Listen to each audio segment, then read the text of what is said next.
C'est sûr que les crises géopolitiques, et je suis vraiment ravi de pouvoir participer à cette émission avec vous aujourd'hui, sont des facteurs de perturbation du commerce international. C'est la raison pour laquelle la France travaille sur toutes les crises à la stabilité et à la paix.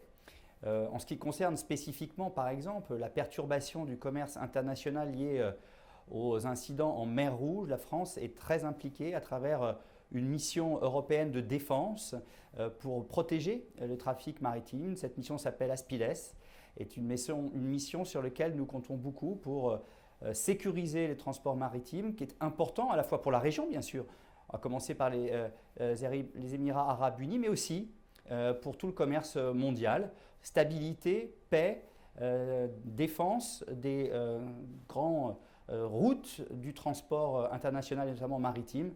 Ce sont les priorités de la France dans ce domaine. Nous avons des ambitions énormes, très importantes. Nous avons déjà des échanges faits d'une relation du long terme avec le pays qui nous permet aujourd'hui d'avoir plus de 7 milliards d'euros d'échanges annuels avec les Émirats arabes unis. Nous voulons aller encore plus loin et donc nous projeter dans l'avenir avec le pays, notamment en travaillant sur des échanges commerciaux, sur des investissements croisés autour de secteurs d'avenir. Bien sûr les secteurs de l'environnement, de la ville durable, des transports, des énergies renouvelables, des énergies propres, aussi en matière de nouvelles technologies, je pense à l'intelligence artificielle, des sujets aussi importants que la santé qui pour l'avenir seront absolument clés.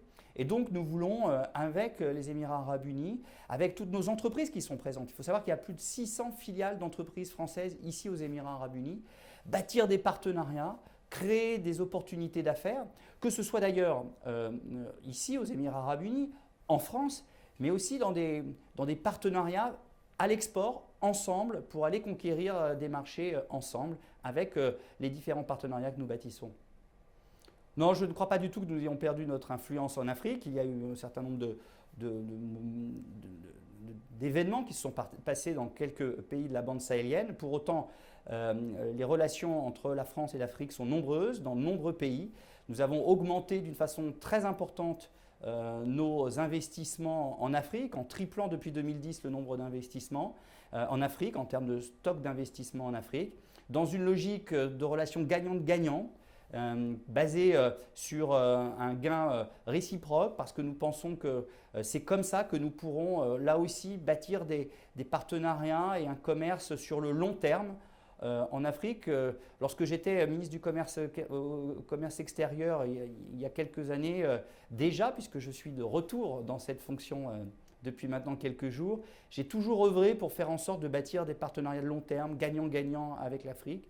Et c'est le cas dans de nombreux secteurs d'activité, que ce soit dans l'Afrique bien sûr francophone, mais aussi dans le reste de l'Afrique. Et nous voulons bâtir ces partenariats aussi avec des pays qui ont cette volonté d'investir en Afrique, parce que c'est un continent d'avenir, avec une jeunesse qui est une richesse exceptionnelle de ce continent. Et je pense notamment aux Émirats arabes unis. Nous pouvons, dans le cadre de partenariats ici avec des investisseurs émiriens, répondre à des demandes très importantes en Afrique, en matière d'environnement, en matière d'énergie, en matière de développement durable, en matière de santé encore, ces secteurs d'activité si importants pour l'avenir, si attendus en Afrique, sur lesquels Émiriens et Français peuvent agir ensemble.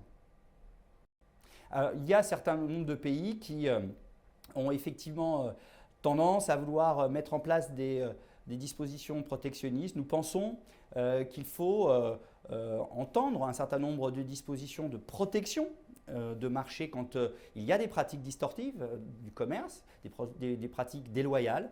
Pour autant, nous sommes convaincus de l'importance d'essayer toujours de trouver des solutions de désescalade commerciale et de trouver les voies d'échange les plus libres possibles en respectant ses partenaires, en respectant des règles communes pour un commerce juste, encore une fois, et équitable, et qui répond aussi aux demandes des populations partout, que le commerce contribue à la croissance économique, mais contribue aussi au respect de l'environnement, à la transition écologique, prendre en compte les problématiques sociales et tout ce qui permet d'avoir un développement harmonieux du commerce et de l'économie.